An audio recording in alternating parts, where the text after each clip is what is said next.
ने IAS qualify करके सब करके कहा नहीं भाई हम ज्योतिष करेंगे, घूम रहे हैं आप, विवाह विवाह भी नहीं करा है आपने, तो मतलब आपका मतलब एक अनुभूति भी तो होती है अंदर से, आपका क्या है इसके बारे में, तो दर्शकों को अच्छा लगेगा सुन के। उपाय के नाम पर सबसे ज्यादा लोग आजकल डराते हैं, सबसे ज्यादा। लोग चाहते भी मगर यही तो इसका और क्या है क्या ये? सबसे बढ़िया उपाय जो है, दान से बढ़कर के कोई उपाय नहीं है। अगर आप दान कर रहे हैं तो जब आप दान कर रहे हैं तो उतने अंशों में आप अपना अपग्रह जो है उसको छोड़ रहे हैं। आप अपना संचित जो जमा धन है या जो जमा मन है उसको आप त्याग रहे हैं। दान से बढ़कर के कोई उपाय नहीं। गाय को भाई आहार दीजिए, तो को आहार दीजिए, मछली को दीजिए, चिड़ियों जानवरों को को दीजिए, दीजिए, जितना आप दे सकते हैं। बिल्कुल, हाँ। बिल्कुल, तो उससे बढ़िया कोई उपाय ही नहीं है। हमने तो क्योंकि यही आप देखा। शिव जी के भक्त हैं इसीलिए कह रहे हैं शायद। आप मणिकरण घाट का बता रहे थे, हम लोग जब बैठे थे जी। बैठे, तो आप इतने घाटों पे क्यों जाते हैं? मणिकरण घाट या इस घाट या कोई शमशान घाट की भी कुछ क्या लोग तो डरते हैं जाने से? क्या इनमें शक्ति है, कोई महिमा है इनकी भी कोई? इससे अच्छा स्थान तो कोई है ही नहीं। पाप काटता है क्या? पाप काटने का बात नहीं है। हाँ। आप उसको ऐसे समझिए कि जब जो जगह आपको आपके अंतर चेतना से मिला दे, जहाँ जाकर के आपको सच्चाई का अनुभव हो, वो जगह खराब कैसे हो सकता है? तो शमशान की राख मतलब एक तरह से ब्लेसिंग है, मतलब एक तरह अच्छी से चीज। blessing लोग है, कहते हैं कि बिल्कुल। शमशान की राख तो बनाना चाहिए घर के अंदर, तो ये अपनी मतलब एक धारणा ही बनाई हुई है लोगों ने। ये वृत्तियां हैं कि किस वृत्ति से आप इसको देख रहे हैं, आपका मन किस तरफ लग रहा है, किस तरह से आप सोच करके उस पर काम कर रहे हैं। अगर आप सोचे कि यही सत्य है तो इससे बढ़िया चीज कुछ नहीं। आप सोचे कि इससे हमको डर लग रहा है, ये बेकार चीज है, ये नहीं छूना चाहिए, नहीं तो हमारी मृत्यु हो जाएगी, तो फिर आपके लिए खराब ही है। क्या सोच करके आप उसको देख रहे हैं?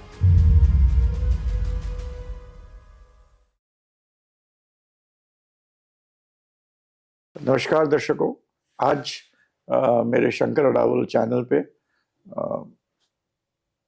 मैं बहुत कम पॉडकास्ट करता हूँ, और आज मेरे साथ एक ऐसे एस्ट्रोलॉजर हैं जिनका नाम है आशुतोष भारद्वाज जी।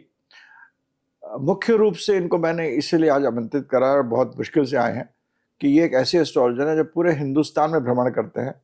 पुरानी पुरानी जो किताबें हैं, जो ग्रंथ हैं, नाड़ियाँ हैं, साउथ में, बनारस में, हर जगह से लेकर उन पर इन्होंने बहुत ज़्यादा इन्होंने रिसर्च करी हुई है, और उसको अपने किताबों के रूप में भी अभी लाने की कोशिश कर रहे हैं, जो प्रोसेस में है। अभी इस समय जब हम बात कर रहे हैं तो ये काफ़ी दिनों तक 12 से 14 दिन तक मणिकरण घाट में, बनारस में, वहाँ बैठ के इन्होंने मंथन करा है, और कुछ बहुत ही गहरे एस्ट्रोलॉजिकल सूत्र जो कि इम्पोर्टेंट है और जो कि शायद हम और आपको नहीं पता, इतना ज्ञात नहीं है, उनके बारे में मंथन करा है। और मैंने इनसे कहा है कि भाई जो भी ये सूत्र करें उनको आप जरूर लिखिए, लोगों का तक पहुंचाइए। तो आज हमारे साथ है आशुतोष भारद्वाज जी। जी नमस्कार। तो भारद्वाज जी, हम लोग शुरू करते हैं एस्ट्रोलॉजी में। आज का जी। सबसे इम्पोर्टेंट चीज हो गई है, जो मैं जहाँ तक लोग मेरे पास आते हैं, वो है शादी। जी। शादी कब होगी? शादी का देश काल परिस्थिति के हिसाब से शादी का मतलब भी बदल गया है। जी। बहुत लोग शादी में पीड़ित हैं, बहुत लोग शादी नहीं टूटी हुई है, साथ में रह रहे हैं मगर टूटी जैसी शादी चल रही है। मेरे पास यूएसए से फोन आते हैं लेडीज के, वो अपने आदमी नहीं है तब फोन करते हैं, और वो बताती हैं कि किस तरह वो पीड़ित हैं, किस तरह वो कर रहे हैं, मगर वो छोड़ नहीं सकती कि बच्चे हो गए, कुछ छोड़ रही हैं। मतलब शादी लेकर बहुत सारी चीजें हो गई हैं, जो कि शादी की परिभाषा आज की देशकाल परिस्थिति में हिंदुस्तान के जो कम से कम हमारे जो बड़े बड़े शहर हैं उनमें तो बदल गई है। गांव में तो पहले था कि भाई औरत जाएगी, इस घर में जा रही, यहाँ से तुम्हारी अर्थी उठेगी, उसी हिसाब से जिंदगी को ढाल लेती थी। जी। वो एक देशकाल परिस्थिति है, और ये शहरों में आजकल एक देशकाल परिस्थिति हो गई जो कि काफी बढ़ रही है। तो आपका क्या इस पे एस्ट्रोलॉजिकली कैसे देखते हैं? शादी कब होगी, टूटेगी, रहेगी? इस पे थोड़ी सी आप हमको एक चीज, हम लोग बहुत प्राचीन समय में जितने ऋषि हुए हैं, सबने ज्योतिष पर अपनी अलग अलग टीकाएं लिखी, इनके सूत्र दिए, जिसमें सबसे जो प्रचलित प्राचीन समय में जो सूत्र था वो जैमिनी ऋषि का था। जैमिनी ऋषि के सूत्र प्राचीन समय में बहुत ज्यादा प्रचलित थे, बहुत ज्यादा प्रचलन में थे। कालांतर में अभी वर्तमान में अगर देखा जाए तो जैमिनी जी के जो सूत्र हैं वो बहुत कम एस्ट्रोलॉजर ऐसे हैं जो कि उसको यूज करते हैं, लेकिन जैमिनी ऋषि के जो सूत्र है वो अकाट्य हैं। तो इस चीज को आप जैमिनी ऋषि के मत के अनुसार भी देख सकते हैं, पराशर ऋषि के मत के अनुसार भी देख सकते हैं, और नाड़ी ज्योतिष के अनुसार भी देख सकते हैं। अगर इसको जैमिनी ऋषि के मत के अनुसार देखा जाए तो जैमिनी ऋषि ने कहा कि 12वें स्थान का स्वामी 12वें स्थान से जितने घर आगे गया है आप उतने उस स्थान से उतना ही घर आगे जाइए, तो जो हाउस आएगा उसको उपपद कहेंगे। यहाँ उपपद की कल्पना उन्होंने की है। तो जो उपपद हमारा है ये उपपद हमारा विवाह के विषय में बताएगा, क्योंकि 12वां स्थान जो है वो भोग स्थान है, तो इसलिए 12वां का पद जहां पड़ा वो हमें विवाह की स्थिति के बारे में बताएगा। अब अगर उपपद जो है वो अगर पीड़ित है, पाप ग्रहों से पीड़ित है, उपपद यानी उपपद पर शनि की दृष्टि हो, मंगल की दृष्टि हो, राहु केतु की दृष्टि हो। एक चीज ध्यान रखें कि जो जैमिनी ऋषि हैं उन्होंने दृष्टि थोड़ी सी अलग ली है। हाँ बिल्कुल जी, उन्होंने राशियों की दृष्टि ली है। राशियों की दृष्टि जी, राशियों की दृष्टि ली है। इसके अनुसार मतलब कि चर राशियां जो हैं यानी 1, 4, 7, 10 ये जो राशियां हैं ये स्थिर राशि को देखेगी, और स्थिर राशियां जो हैं वो चर राशि को देखेगी। उसमें भी अपने पिछले वाली राशि को नहीं हाँ हाँ हाँ, एक नजदीक की राशि को छोड़ करके, और जो द्विस्वभाव राशि है वो द्विस्वभाव राशि को देखेगी। राशियों में भी कुछ रहस्य है, जैसे जो चर राशि है, जो जैमिनी ज्योतिष है वो गति और स्थिरता के सिद्धांत पर काम करता है। जो चर राशि है वो गति को दिखाती है, मतलब जो एक ब्रह्म था उसके मन में एक कल्पना आया, एक हल्का सा स्पंदन हुआ तो जन्म वहां से प्रारंभ हुआ, तो चर राशि वहां से प्रारंभ हुई। और स्थिर राशि यहाँ पर जाकर के व्यक्ति जो स्थिरता को प्राप्त करता है, मोक्ष को प्राप्त करता है, वो उसका लक्ष्य है। तो चर जहां से प्रारंभ हुआ वो स्थिर को देखेगा और स्थिर वो चर को देखेगा। लॉजिक हाँ, और जो द्विस्वभाव राशि है इसमें ना तो स्थिरता है पूर्ण रूपेण और ना ही इसमें चंचलता है, ना ही ये चर है पूर्ण रूपेण। तो ये एक मिरर की तरह है जो स्वयं में ही देखता है, स्वयं की ही आभा को देखता है। ये तो द्विस्वभाव राशि इसीलिए स्वयं को ही देखती है। तो उपपद जो है, उपपद को अगर राशि दृष्टि से पाप ग्रह देख लें तो विवाह व्यक्ति का होगा और विवाह में तकलीफें आएंगी, लेकिन विवाह टूटेगा नहीं। उसी में कैसे भी करके वो विवाह का निर्वाह कर लेंगे, विवाह हो जाएगा, निर्वाह कर लेंगे। अब लेकिन उपपद जो हमारा स्थान बना था उससे अगर दूसरे स्थान को पाप ग्रह देखें, दूसरे स्थान को पाप ग्रह देखें तो विवाह होगा और विवाह टूटेगा। विवाह होगा मगर टूटेगा, विवाह होगा, घर के। हाँ टूटेगा। यहाँ पर अंतर है। उपपद के स्थान को देखा तो विवाह टूटेगा नहीं, वो चल जाएगा, कैसे भी लड़ाई झगड़े होंगे लेकिन चल जाएगा।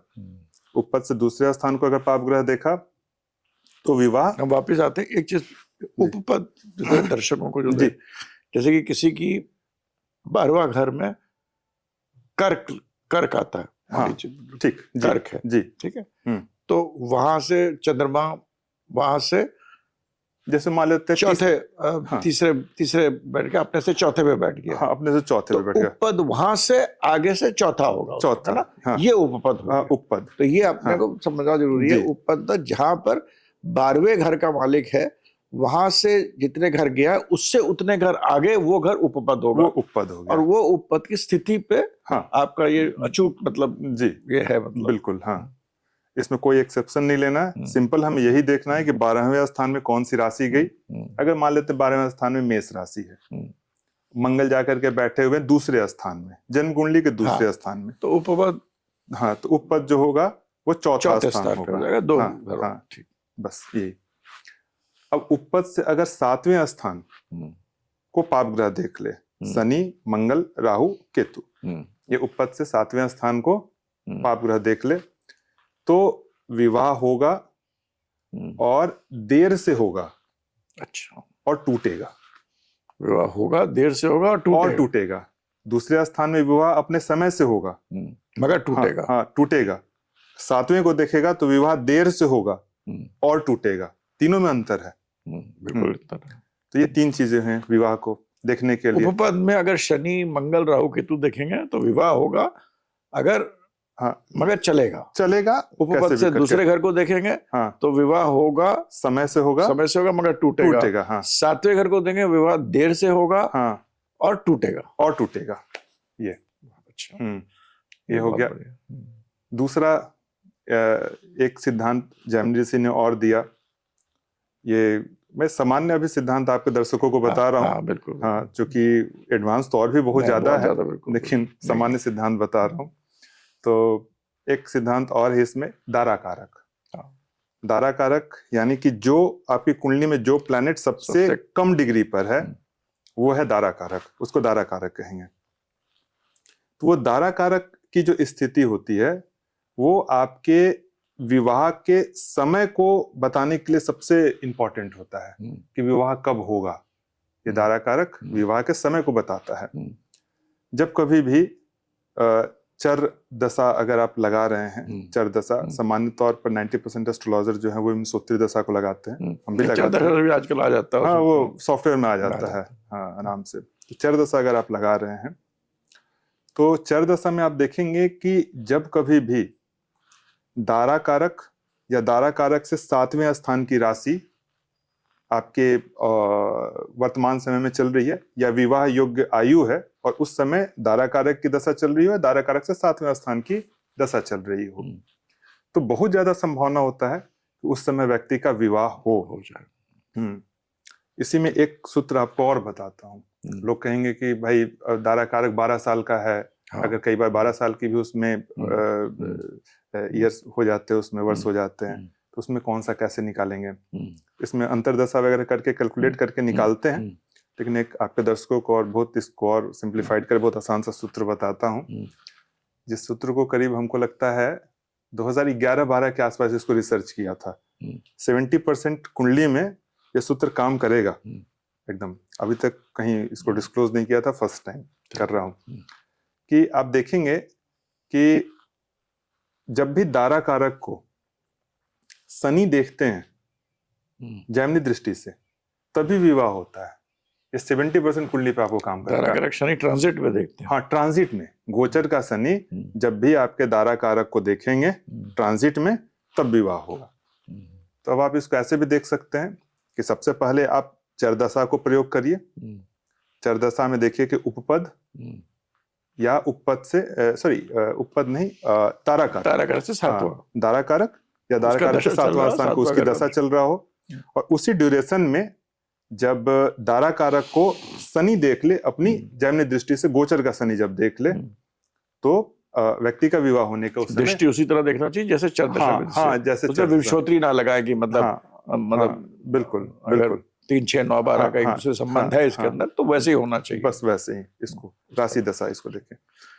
आपसे भारद्वाज जी, आप जैसे आपने जेमिनी के सूत्र बताए है जी, तो लोग जेमिनी यूज भी करते हैं। बहुत लोग तो आजकल मैंने देखा है एस्ट्रोलॉजर्स धारा कारक देखते हैं और उसके अंदर उससे कम जो होता है वो गनाती कारक होता है। जी, मैंने अभी किसी से मिला था, उसने बोला कि अगर ये दोनों दारा कारक गनाती कारक साथ होंगे तो उसकी मैरिज खत्म। नहीं, ये सही नहीं है, ये डराने वाली बात होगी। क्योंकि कई सारी कुंडली हमने देखी, छठे घर का एक तरह छठा घर हो गया वो साता, कहीं भी दोनों दारा कारक गनाती कारक अगर लग्न मतलब कुंडली में या नवांश कुंडली में साथ है तो वो मैरिड लाइफ आपकी नहीं चल सकती है। बड़ा उसने उसका रिसर्च ठोक के बोला उसने, पता कि नहीं, मेरे पास कम से कम देखिए 30 सालों से ज्योतिष कर रहा हूँ, वो तो आप जान रहे हैं, तभी मैंने आपसे पूछा।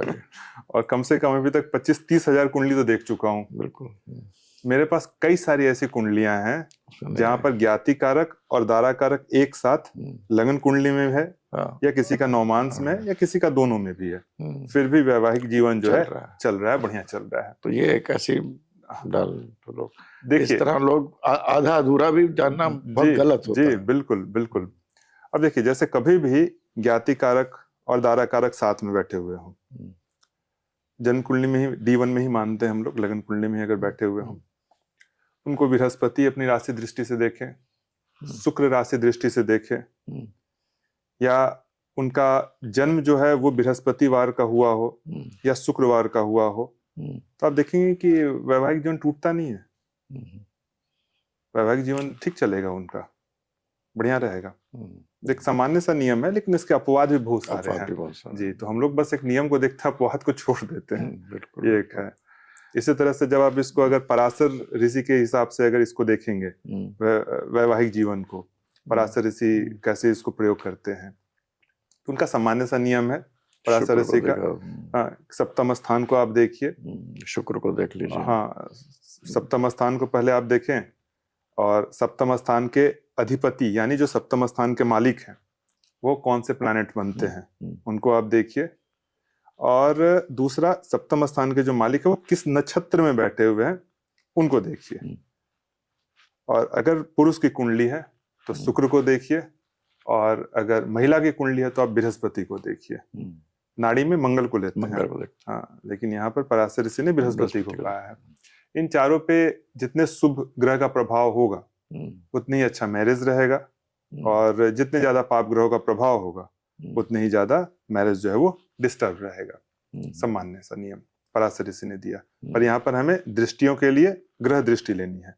जैसे शनि जो है 3, 7, 10, मंगल जो है 4, 7, 8, ये दृष्टि लेनी है। अगर आप दृष्टियों की बात करते हैं तो क्या बृहस्पति की दृष्टि, लोग कहते हैं बृहस्पति जहाँ एक सामान्य, आपने इंस्टाग्राम में भी मैंने सुना हुआ है, बृहस्पति ने जिस घर को देख लिया वहां पर सब चीज ठीक हो जाएगी, आपके मंगल ने देख लिया तो उस पर ये चीज खराब हो जाएगी, ये खराब हो जाएगा।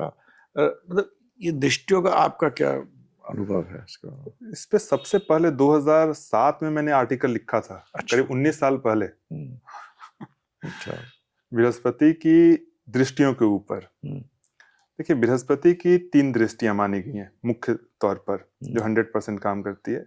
5वीं दृष्टि, 7वीं दृष्टि और 9वीं दृष्टि।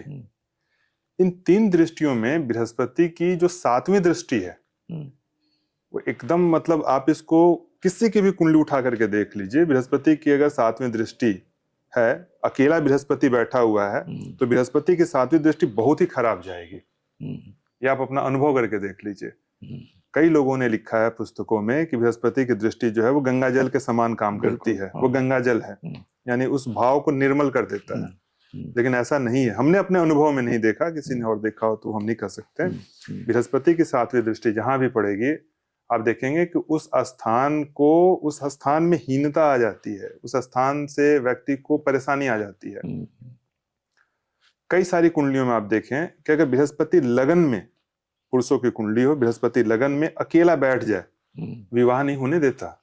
7वीं दृष्टि जबकि आपकी सप्तम स्थान पर पड़ती है, सबसे शुभ माना जाता है, सबसे शुभ माना जाता है। उसके बाद वहां पर उसी के साथ साथ बृहस्पति की जो 5वीं दृष्टि है और 9वीं दृष्टि है, इन 2 दृष्टियों में 9वीं दृष्टि जो बृहस्पति की है वो अच्छी है, वो शुभ है, वहां शुभत्व है, वहां धार्मिक क्रियाकलाप कह लीजिए, या मतलब वो मतलब आपको वहां पर जिस हाउस पे पड़ेगा उस हाउस से संबंधित शुभ फल वहां पर आपको मिलेंगे।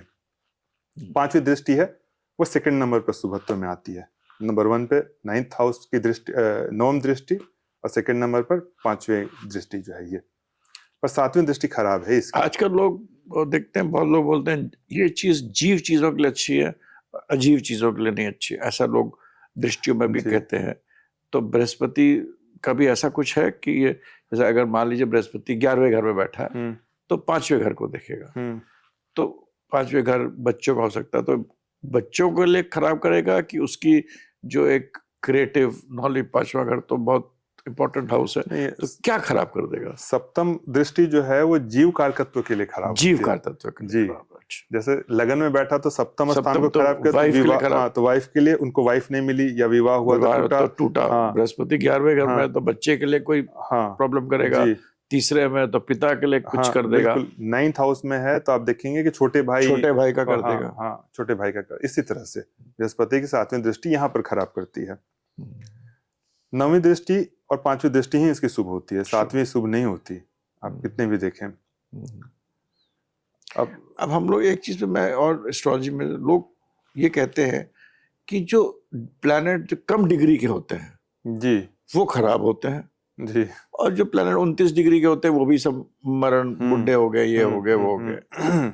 मगर मेरे को ये हरदम लगता है कि जो प्लेनेट हमारे एग्जॉल्टेड हैं, जैसे चंद्रमा एग्जॉल्ट होता है 2 डिग्री पे, बृहस्पति का उच्च का होता है 5 डिग्री पे, तो जब हमने इनको उच्च के स्थान कम डिग्रियों पे दे रखे हैं, तो हम जो प्लेनेट कम डिग्री के होते हैं 1 डिग्री 2 डिग्री या 29 या 30 डिग्री, उसको लोग कहते हैं कि ये तो बेकार में कोई वो नहीं है।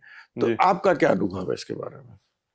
ये मतलब एक अधूरा नॉलेज है लोगों का, जो ये कहते हैं कि 29 डिग्री पे कोई प्लैनेट खराब हो गया, 0 डिग्री पे खराब हो गया, 1 डिग्री पे खराब हो गया, तो ये अधूरा नॉलेज है। एक चीज सबसे पहले ये समझिए कि इस ब्रह्मांड में कोई भी ग्रह न तो पूर्णतः शुभ है, ना ही पूर्णतः अशुभ है। ये हमारा ही किया हुआ कर्म है, जो कि हमको प्रतिफल के रूप में ग्रह के माध्यम से हमको मिलता है। ये ग्रह करने वाले हैं, हमारे ही कर्म को हमें देते हैं, वो हम नहीं करते, तो फिर वो होता ही नहीं। तो सबसे पहले चीज, ग्रहों को दोष देना यहाँ पर गड़बड़ है, गलत। हाँ। और जहां पर देखा जाए डिग्रियों की बात, तो हमने जितने भी लाइफ में सक्सेस या प्रसिद्ध लोग देखे हैं, जितने भी प्रसिद्ध लोग हैं, आप उनका देखिए, लगन 1 डिग्री या 29 डिग्री के आसपास मिलेगा, संधि का लगन रहेगा। संधि में भी क्या 26 डिग्री 40 मिनट से लेकर के 3 डिग्री 20 मिनट, हाँ, इसी के बीच का लगन होगा। अधिकतर जितने प्रसिद्ध लोग हैं, आप बड़े बड़े लोगों की कुंडली उठा करके देख लीजिए, उनमें से भी अधिकतर जो चंद्रमा है, अगर लगन नहीं होगा तो चंद्रमा इन डिग्रियों के बीच में होगा। या कोई आप देखेंगे कि 9th हाउस का स्वामी जो है वो इन डिग्रियों के बीच में होगा। तो संधि जो है, संधि काल, ये बड़ा अच्छा काल है, ऐसा नहीं है कि खराब समय है। अच्छा। ये तो ये बड़ा भारी मिथ बस्टर आप बोल रहे हैं कि बिल्कुल हम तो यही पढ़ लिखते भी लोग यही लिखते हैं कि भाई कम डिग्री का जो प्लेनेट है वो बेकार है, और जो 29 डिग्री का प्लेनेट हटा देखने की जरूरत नहीं तो है। वो लोगों के मन में ये बैठा हुआ ना कि भाई राशियां जो होती है 0 से लेकर 30 डिग्री के बीच में होती है, ये छोटा तो 0 खराब हो गया, बुढ़ा हो गया, ये बहुत कुमार है, तो इसमें कुछ दम नहीं। यही ज्यादातर लोग ये पराशर ऋषि का जो सडबल हम लोग निकालते हैं, तो उसमें एक ये टर्म आता है, सिर्फ वो सडबल निकालने के काम में आता है। तो लोग क्या करें कि सारे 5 प्रकार के बल को छोड़ दिए, सिर्फ इसी को पकड़ के रख लिए। जब वो सडबल निकालने के लिए इसका प्रयोग कर रहे हैं, तो सारा सडबल निकालने के लिए आप इसका प्रयोग करिए। सिर्फ इसी में आप सिर्फ बालक, कुमार, वृद्ध, इसको आप देख लेंगे, तो फिर कैसे ये मतलब काम करेगा।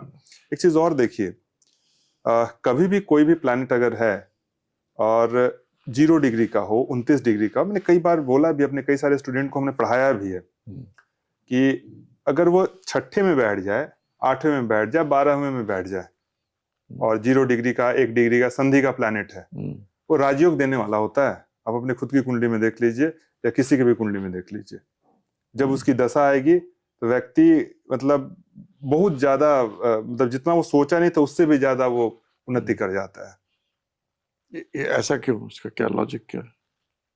इसको हमने देखा है ना कि जैसे ये जो 6ठे स्थान है, 8वां स्थान है और 12वां स्थान है, तीनों स्थानों को लोग बहुत डराते हैं। तीनों स्थानों ये रंध्र स्थान है, इसको लोग बहुत ज्यादा डराते हैं। लेकिन आप ये देखिए, ये 3 स्थान जो हैं, ये हमारे भौतिक चेतना के स्थान है। 6ठा स्थान संघर्ष का स्थान है, 8वां स्थान जो है ये हमारी खोज का स्थान है। व्यक्ति जो है, मनुष्य जो है, वो जन्म जन्मांतर से अपनी आत्मा को खोज रहा है, तो ये 8वां स्थान। और 12वां स्थान जो है वो आत्म तत्व की प्राप्ति का स्थान है। तो ये खराब स्थान नहीं है, 6, 8 और 12 संघर्ष देते हैं। हाँ, इसको इसलिए खराब माना गया कि अभी जैसे आप परिवार में किसी को बोल दीजिए कि भाई मृत्यु तो आनी ही है, मृत्यु आकर के रहेगी, क्या खराब बात कर रहे हो मृत्यु के बारे में, ये सब मत बात करो, ये सब नहीं बात बोलते। तो तुरंत 8वां स्थान के बारे में लोग बात ही नहीं करना चाहते, जबकि 8वां स्थान मृत्यु एक खराब थोड़ी है, वो तो होना ही है, वो तो आपको स्वीकार करना ही पड़ेगा, आपके न चाहने से थोड़ी होगा। तो इसको लोगों ने खराब मान के रखा है। 8वां घर के लिए आप बात करते हैं, 8वां घर के लिए बहुत भ्रांतियां है। 8वां घर लोग कहते हैं कि भाई आपके बहुत सारे जो पताल धरती के नीचे की चीजों के बारे में है, बहुत सारी जो कुकृतियां हैं, ड्रग, अफीम, गलत आदतें, गलत सेक्सुअल ओरिएंटेशन, सेक्सुअल डिजायर्स जो होते हैं, उसके बारे में 8वां स्थान को इन सब चीजों से जोड़ दिया गया। 8वां स्थान को आप लाल किताब मैं कोई किसी भी मैं प्योर कहता है गड्ढा है भाई 8वें घर में, तो गड्ढा है, अंदर गिर गया आदमी, खत्म हो गया, निकल नहीं सकता है। तो 8वें से बहुत लोग को डराया जाता है। आपका क्या मतलब रिसर्च है आपकी, क्या 8वां स्थान जो है ना, लाखों हॉरोस्कोप देख चुके हैं जी, 8वां स्थान जो है ना, वो आपके जन्म जन्मांतर के किए हुए कर्म, जो संचित कर्म है ना, ये उसका स्थान है, जन्म जन्मांतर के किए हुए कर्म। अगर कोई कुंडली आती है मेरे पास, सबसे पहले मैं 8वां स्थान ही देखता हूँ। अच्छा, ऐसा क्यों? और 8वां स्थान, अब जैसे देखिए, कार्मिक डेट देखने के लिए उस आदमी का बिल्कुल कार्मिक डेट जैसे कहते हैं, हाँ बिल्कुल, आजकल तो लोग अंतरिक्ष में भी कर्म देख रहे हैं, बगल में भी कर्म देख रहे हैं, बहुत कुछ लोग कर रहे हैं आजकल तो। हाँ, कि उसका प्रारब्ध, आप जब तक 8वां स्थान और 12वां स्थान नहीं देखेंगे, उसका प्रारब्ध पता ही नहीं चलेगा ना कि इसको क्या मिलने वाला है। देखिए, वर्तमान जीवन जो है वो हमारा प्रारब्ध और हमें कर्म करने की जो स्वतंत्रता है, वो इन दोनों को मिला करके चलता है।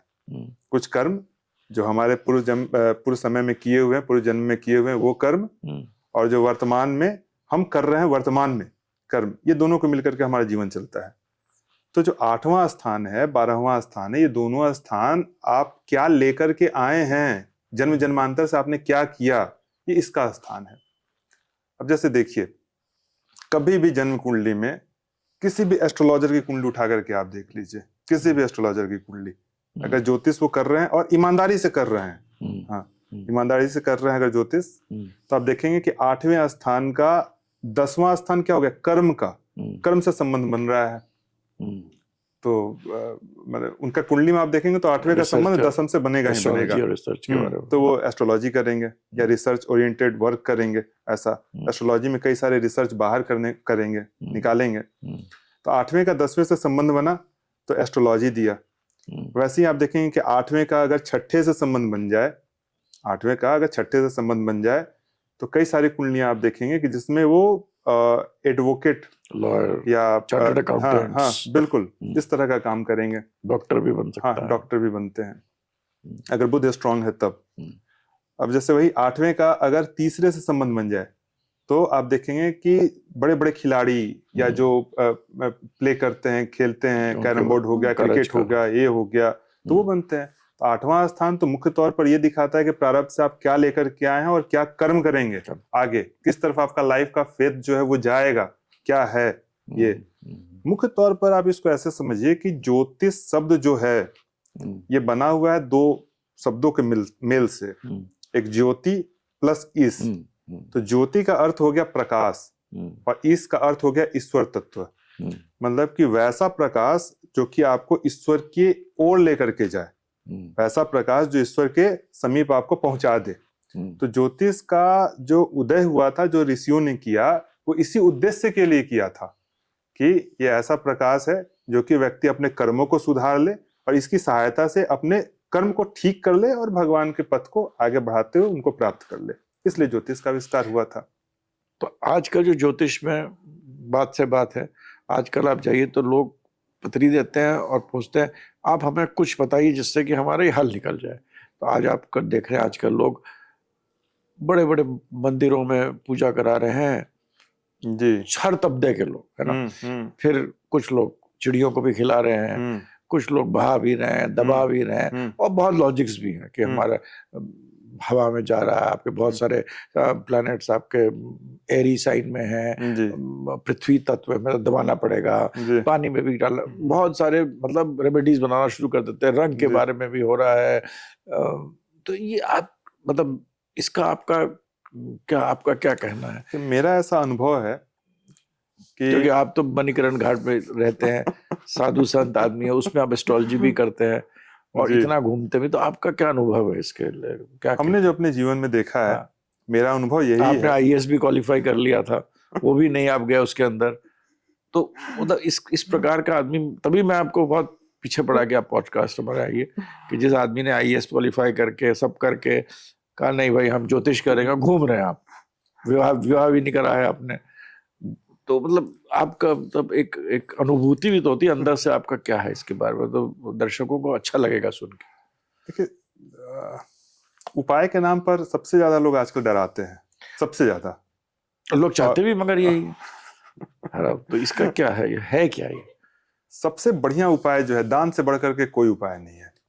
अगर आप दान कर रहे हैं तो जब आप दान कर रहे हैं तो उतने अंशों में आप अपना अपग्रह जो है उसको छोड़ रहे हैं। आप अपना संचित जो जमा धन है या जो जमा मन है उसको आप त्याग रहे हैं। दान से बढ़कर के कोई उपाय नहीं। गाय को भाई आहार दीजिए, कुत्तों को आहार दीजिए, मछली को दीजिए, चिड़ियों को दीजिए, जितना आप दे सकते हैं। बिल्कुल। तो उससे बढ़िया कोई उपाय ही नहीं है। हमने तो क्योंकि आप शिव जी के भक्त हैं इसीलिए कह रहे हैं शायद। मतलब शिव जी के भक्त, शिव जी तो भाई वहाँ जो, मगर मतलब लोग कहते हैं आपके कर्म को सुधार देंगे, आपके प्रारब्ध को बदल देंगे, ये हो सकता है क्या? देखिए, प्रारब्ध बदलने की क्षमता किसी के अंदर नहीं है। हाँ। पहले चीज मैं आपको बताऊं, कोई भी आपके प्रारब्ध को नहीं बदल सकता। अगर प्रारब्ध बदलने की क्षमता होती तो भगवान कृष्ण 18 दिन का युद्ध होने देते हैं? भगवान राम प्रारब्ध बदल नहीं देते हैं? यहाँ देखिए कि वशिष्ठ के जैसे ऋषि, उन्होंने तो गीता पे भी संकलन करा हुआ है आपके। जी, वशिष्ठ जैसे ऋषि वो राम जी का मुहूर्त निकाले विवाह के लिए, और देखिए कि भाई विच्छेद हो गया मुहूर्त निकालने के बाद भी। तो आप ये मान करके चलिए कि प्रारब्ध कोई भी नहीं बदल सकता। जब भरत जी जो थे वो राम जी के पास जाते हैं मनाने के लिए उनको कि आप वापस लौट जाइए, तो राम जी बोलते हैं कि सुनहु भरत भावी प्रबल, बिलख कहु मुनिनाथ, हानि लाभ जीवन मरण, यश अपयश विधि हाथ। मतलब कि हानि लाभ जीवन मरण यश और अपयश 6 चीजें विधि के हाथ में है। आप इसको बदल ही नहीं सकते। लेकिन सबसे बड़ी चीज क्या है कि हमें कर्म करने की स्वतंत्रता मिली हुई है। तो ये मान करके चले कि जो हमारा प्रारब्ध है वो 60% 70% प्रारब्ध काम करेगा, लेकिन 30% 40% ऐसे आप खुद के कर्म हैं जिसको आप करें तो आप उसको बदल सकते हैं। जैसे आपको एक उदाहरण बताता हूँ। एक हमारे मित्र हैं जोधपुर में, बहुत दिनों से कुंडली का विश्लेषण करवा रहे हैं हमसे। जब उनकी केतु की दशा स्टार्ट हुई तो केतु खुद उनका जो था द्वादश स्थान में बैठा हुआ है, और केतु के जो नक्षत्र डिस्पोजिटर हैं वो अष्टम स्थान में बैठे हुए थे। तो कई सारे लोगों ने कहा कि कई सारे ज्योतिषियों के पास जाते रहते हैं, तो कई सारे लोगों ने कहा कि ये समय जो है आपका टफ जाने वाला है, कुछ दुर्घटना हो सकती है। हमारे पास भी आए तो हमने भी कहा कि भाई दुर्घटना या कुछ टफ टाइम इसमें आपका आएगा, कुछ फाइनेंशियल लॉसेस वगैरह के चांसेस आपके बनते हैं। तो इसके साथ साथ बताया कि इस समय कोई कुत्ता आपके पास आएगा उसकी सेवा जरूर कर लीजिएगा। हमने बस उनको ये बताया केतु की दशा स्टार्ट होते समय। और केतु की दशा स्टार्ट हुई 2-3 महीने के बाद एक बहुत ही बीमार सा कुत्ता उनके घर के आगे आके बैठने लगा। स्वयं आगे? हाँ, अपने आप आके बैठने लगा। एकदम बीमार सा, एकदम मतलब एकदम बीमार कुत्ता, एकदम पतला दुबला कुत्ता। वो बेचारे क्या करने लगे कि दूध और उसमें रोटी मिला करके उसको रोज सुबह उसको देने लगे। करीब 1-1.5 महीने वो दिए होंगे। उसके बाद कुत्ता कहीं चला गया 1.5 महीने के बाद। फिर वो हमसे पूछे कि वो कुत्ता कहाँ चला, प्रश्न कुंडली हमने लगाया तो देखा हमने कि कुत्ता तो मर गया। बस वो सेवा करवाने आया था, सेवा आपने कर दिया। उसके बाद पूरी की पूरी केतु की दशा उनकी खत्म हो गई। और वैसा न बहुत लॉस हुआ, मतलब ऐसा नहीं कि बहुत ज्यादा लॉस हुआ, थोड़ा बहुत जो है माइनर, हाँ बस वो लॉस हुआ। और थोड़ी सी उनको कहीं हल्की सी गाड़ी में थोड़ी सी चोट लगी, थोड़ी सी नॉर्मल, बस वो हो गया। तो आप देखिए कितना भारी जो है प्रकृति जो है आपके पास कुछ ना कुछ इस माध्यम से, सेवा के माध्यम से कुछ ना कुछ आपके सामने देगी। अगर आप उसको कर लेते हैं तो वो जो है, मतलब कोई बीमार आए, कुछ आए, उसको पैसा देना तो दे सकते हो तो दे दीजिए, अगर सही पात्र सही हो बिल्कुल तो देना चाहिए। बिल्कुल प्रकृति सामने भेजती है, वो परीक्षा लेती है कि आप इसको मतलब इसमें उत्तीर्ण होते हैं कि नहीं। तो फिर वो जो आपका प्रभाव है बहुत हद तक कटता है उस सेवा के माध्यम से। अब जैसे कई बार आप देखेंगे, अधिकतर हमने देखा है, कई बार देखा है कि शुक्र की महादशा चल रही हो, शनि का अंतरदशा चल रहा हो, बहुत खराब जाता है, बहुत खराब जाता है। बुक में भी हमने लिखा शुक्र शनि, शनि शुक्र दोनों ही, हाँ, बहुत खराब जाता है। प्रबल हो तो और भी खराब जाएगा। हाँ, जितना प्रबल उतना खराब। यही गुरु शुक्र में भी यही होता है। हाँ। तो उस समय कई बार क्या होता है ना कि घर में चूहों का आतंक बढ़ जाता है। शनि की जब अंतर्दशा आने वाली होती है तो चूहों का आतंक बढ़ जाता है। व्यक्ति क्या करते हैं कि चूहों को मारना शुरू करते हैं बहुत ज्यादा। अब चूहों को जितना ज्यादा मारेंगे या जितना ज्यादा, अब ऐसा प्रबंध कीजिए कि चूहे आपके घर के प्रवेश ही ना कर पाए, मारने का काम ना करें, ऐसा प्रबंध कीजिए। चूहे को जितना ज्यादा मारेंगे उतना ज्यादा शनि जो है फिर वो प्रबल रूप से आपको हानि देगा। ये इससे कम से कम 10-15 लोगों को हम जानते हैं, उनसे हमने पूछा कि इस समय चूहे घर में बढ़ गए थे क्या? बोले हाँ। बोले मारा भी आपने बहुत ज्यादा? बोले हाँ, इसी कारण से पीड़ा हुई है। तो आपके किए हुए कर्म, वर्तमान के किए हुए कर्म भविष्य में क्या रंग लाएंगे वो ये ग्रह जो है वो दिखा देते हैं। देखा, आपको भी ध्यान रखना, मतलब जानवर बहुत एक इम्पोर्टेंट, जानवर हो और मनुष्य की पूजा करना, ये सबसे मतलब इम्पोर्टेंट है। बिल्कुल। तो आप जब एक हमने ये आप मणिकरण घाट का बता रहे थे, हम लोग जब बैठे थे बैठे, तो आप इतने घाटों पे क्यों जाते हैं? मणिकरण घाट या इस घाट या कोई शमशान घाट की भी कुछ, क्या लोग तो डरते हैं जाने से? क्या इनमें शक्ति है, कोई महिमा है इनकी भी, कोई जो एस्ट्रोलॉजी से कनेक्टेड है या हमारे कॉन्शियसनेस से कनेक्टेड है? देखिए, इससे अच्छा स्थान तो कोई है ही नहीं। जो शमशान घाट है उससे अच्छा स्थान तो कोई है ही नहीं। पाप काटता है क्या? पाप काटने का बात नहीं है। आप उसको ऐसे समझिए कि जब जो जगह आपको आपके अंतर चेतना से मिला दे, जहां जाकर के आपको सच्चाई का अनुभव हो, वो जगह खराब कैसे हो सकता है? हम भले उसको खराब मान रहे हैं कि भाई व्यक्ति गया और इसको हम जला दिए, ये जगह पवित्र है, लेकिन वहां पर जाकर, जिस स्थान पर भी जाकर के आपको शांति अनुभव हो रहा है, आपके मन की सारी वृत्तियां समाप्त हो जा रही हैं, मन जो चंचलता था मन में वो खत्म हो गया, और वहां पहुंच करके वो सारी वृत्तियां शांत हो जा रही हैं, तो वो जगह खराब कैसे है? वो जगह तो फिर बहुत बढ़िया है, पूजनीय जगह है। कई सारे लोग हैं, कई सारे साधु हैं वहां पर जो बैठ करके रोज तपस्या कर रहे हैं। उसी स्थान पर आप जाएं तो वही जो जलाया गया है और उसी का राख लेकर के आपको तिलक कर देंगे, क्योंकि वही राख ही तो, जैसे देखिए भगवान शिव भस्म धारण करते हैं, तो भस्म धारण करते हैं तो कहने का अर्थ क्या है कि भगवान शिव भस्म क्यों धारण करते हैं माथे पर? क्योंकि वो शून्य है, शून्य का प्रतीक है। जब व्यक्ति का जब जन्म हुआ फिर वो शून्य में विलीन हो गया, तो जो राख बचा वो उन्होंने माथे पर धारण किया, उसका यही हो जाना है। तो शमशान की राख मतलब एक तरह से ब्लेसिंग है, मतलब अच्छी चीज। लोग कहते हैं कि शमशान की राख तो लाना नहीं चाहिए घर के अंदर, तो ये अपनी मतलब एक धारणा ही बनाई हुई है लोगों ने। ये वृत्तियां है कि किस वृत्ति से आप इसको देख रहे हैं, आपका मन किस तरफ लग रहा है, किस तरह से आप सोच करके उस पर काम कर रहे हैं। अगर आप सोचे कि यही सत्य है तो इससे बढ़िया चीज कुछ नहीं, और आप सोचे कि इससे हमको डर लग रहा है, ये बेकार चीज है, ये नहीं छूना चाहिए, नहीं तो हमारी मृत्यु हो जाएगी, तो फिर आपके लिए खराब ही है। क्या सोच करके आप उसको देख रहे हैं? देखिए, तो आपके हिसाब से शमशान, तभी आप शमशान में बिल्कुल जाते हैं। और अब देखिए शिव जी का, जी अधिकतर साधु सन्यासी हमको मिले हैं शमशान में कि या तो भगवान शिव का आराधना करेंगे या केवल ओम का जाप करेंगे बस, या काली की प्रतिभा रहती है। हाँ, काली, माता काली के साथ, हाँ हाँ, माता काली की आराधना करेंगे, या निरंकार में ओम की। अधिकतर लोग ओम की आराधना करते हुए मिलते हैं। तो कई बार कुछ साधुओं से चर्चा हुई तो कई बार बताते भी, हमने बोला कि ओम का ही आराधना क्यों करते हैं? मतलब भगवान कृष्ण ने कहा है। हमने कहा तो भगवान कृष्ण ने गीता के 8वें अध्याय में कहा, 8वें अध्याय का शायद 12वां या 13वां मंत्र है, ओमित्यकाक्षरम ब्रह्म व्याहरन मामन स्मरन यह प्रयाति तजन देहम सयाति परमाम गति। कठोपनिषद में भी आता है कि जो व्यक्ति ओम की आराधना करता है, इस शब्द को पूजता है, वो ओम के स्वरूप यानी ईश्वर तत्व को प्राप्त कर लेता है। तो वहां पर आप जाएंगे ना तो आपकी चेतना जो है ना वो शून्य हो जाएगी, वो चेतना बढ़ जाएगी। हाँ, वो चेतना जो है ना, वो मन जहां शांत हुआ, अब जैसे मान लेते हैं कि सूर्य का प्रकाश सर्वत्र फैला हुआ है, लेकिन जब आप अवतल लेंस से उस सूर्य के प्रकाश को एक जगह केंद्रीकृत कर देते हैं, थोड़ा सा सेंट्रलाइज कर देते हैं कागज पे या किसी जगह पे, तो आप देखेंगे वो जल जाता है, कागज जल जाएगा।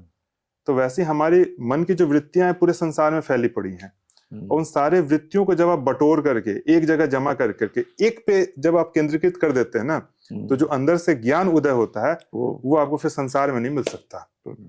बहुत अच्छा बोला।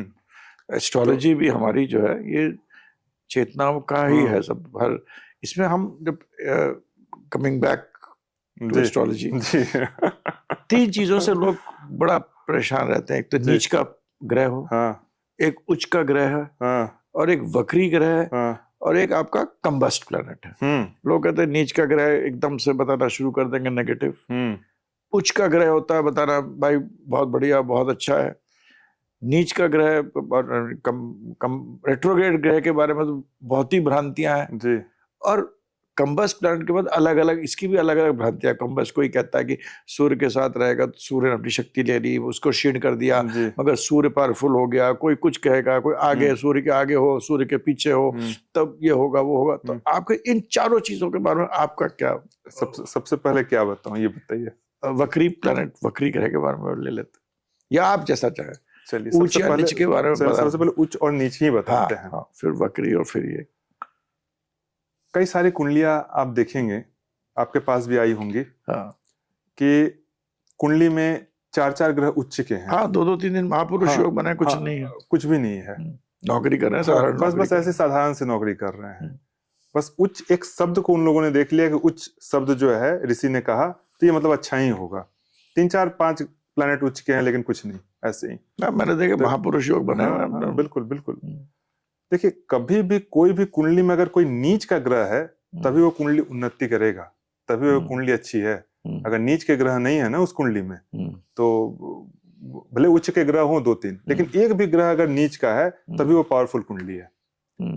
आप वर्तमान में किसी की भी कुंडली उठा करके देख लीजिए, अगर केवल उच्च के ग्रह हैं उसमें 2-3-4 अगर उच्च के प्लैनेट है तो वो नॉर्मल लाइफ जिएगा। लेकिन उसके साथ अगर एक नीच का भी प्लैनेट बैठ जाए तो फिर वो जो कुंडली है, कुंडली की जो शक्ति है वो जाग जाती है। तो नीच ग्रह को खराब कहना ऐसा कभी नहीं, मतलब ठीक नहीं है कि नीच का प्लैनेट जो है वो हमेशा खराब ही होगा। जैसे शुरू में मैंने बोला आपको कि कोई ग्रह ना तो शुभ होता है ना अशुभ होता है, वैसे ही अधिकतर लोगों की कुंडली में आप देखेंगे कि जो बहुत ही छोटे स्तर से बहुत ऊंचे पे गए हैं, लगन में नीच का प्लैनेट होता है, दशम में नीच का प्लैनेट होता है, या फिर तीसरे में नीच का प्लैनेट होता है। आपको ये कम से कम 60 से 70% कुंडलियों में ऐसा मिलेगा। तो मेहनत ज्यादा करते हैं। हाँ बिल्कुल। वहां पर जब भी लगन में नीच का प्लैनेट है ना, तो नीचे से उठा करके ऊपर में लेकर के जाएगा आपको। नीच सिर्फ कहने का नहीं है कि ये नीच हो गया मतलब ये खराब ही करेगा, और उच्च है तो ये हमेशा अच्छा ही करेगा, ये ऐसा बात नहीं है। वही अगर मान लेते 10th में नीच का प्लैनेट है तो व्यक्ति अपने कर्म से बहुत ज्यादा, मतलब इतना ज्यादा कर्म कर देगा ना वो, कि वो फिर बहुत ऊंचाई पे चला जाएगा। जैसे नरेंद्र मोदी जी की कुंडली देखिए, वृश्चिक लगन की कुंडली है, लगन में ही चंद्रमा नीच का होकर के बैठा हुआ है, उनको कहाँ ऊंचाई पर लेकर के गया। इसी तरह से कुछ और भी कुंडलियां हैं जो कि आप देखेंगे कि लगन में नीच का प्लैनेट ऊंचाई देगा ही देगा। वहीं अगर लगन में उच्च का प्लैनेट बैठ जाए तो उनको संघर्ष है जीवन में, वो संघर्षशील हैं, संघर्ष करना पड़ रहा है, 2 पैसे कमाने के लिए उनको मेहनत करनी पड़ रही है। तो यहाँ पर एक ये मिसकंसेप्ट, मतलब इसको थोड़ा सा कहे कि लोगों के बीच में थोड़ी सी भ्रांति है उच्च ग्रह और नीच ग्रह को लेकर के। तो नीच प्लैनेट का उसके क्षमता चाहता है ऊपर उठे। बिल्कुल, अगर लगन में नीच का प्लैनेट हो गया तो इससे बढ़िया तो कोई मतलब राजयोग नहीं है। आपने बताया तीनों जगह आदमी मेहनत करता है। ये राजयोग, इससे बड़ा राजयोग नहीं है। अगर लगन में कोई नीच का प्लैनेट बैठ जाए तो, या लगनेश खुद नीच का हो जाए तो, इससे बढ़िया राजयोग कोई नहीं है। या नीच के साथ उसका संबंध बन जाए, दशम का, लगन का, तीसरे का, नंबर 1 पे लगन, नंबर 2 पे दशम, नंबर 3 पे तीसरा स्थान, ये नीच का प्लैनेट। हम लोग पर बात कर रहे थे, आप कहते हैं सूर्य बुध 6, 8, 12 में शायद अच्छा होता है जी, ऐसा क्यों? तो ये इसका क्या है, आपका क्या है? ये एक भृगु संहिता एक पुस्तक है, मैन्युस्क्रिप्ट है, पुस्तक नहीं है, मैन्युस्क्रिप्ट है, उस पर हम काम कर रहे थे। तो उसमें कई साल पहले की बात है, तो उसमें एक श्लोक मिला था। जब उस श्लोक को डिकोड किए ना, तो वहां पर इसका अर्थ यही निकला कि जो बुधादित्य योग है, बुध ज्यादा कंबस्ट हो जाता है सूर्य के साथ, ज्यादातर कंबस्ट ही रहता है। जी बिल्कुल, आप उसको देखेंगे कि जब भी सूर्य और बुध एक साथ बैठे हुए हैं, कोई और प्लैनेट ना बैठे हुए हो, 7वें में अगर बैठ जाए तो 7वें में जब बैठेगा तो विवाह को डिस्टर्ब करेगा। दशम में अगर केला बैठा है तो कई सारे लोगों को प्रोफेशन चेंज करना पड़ता है।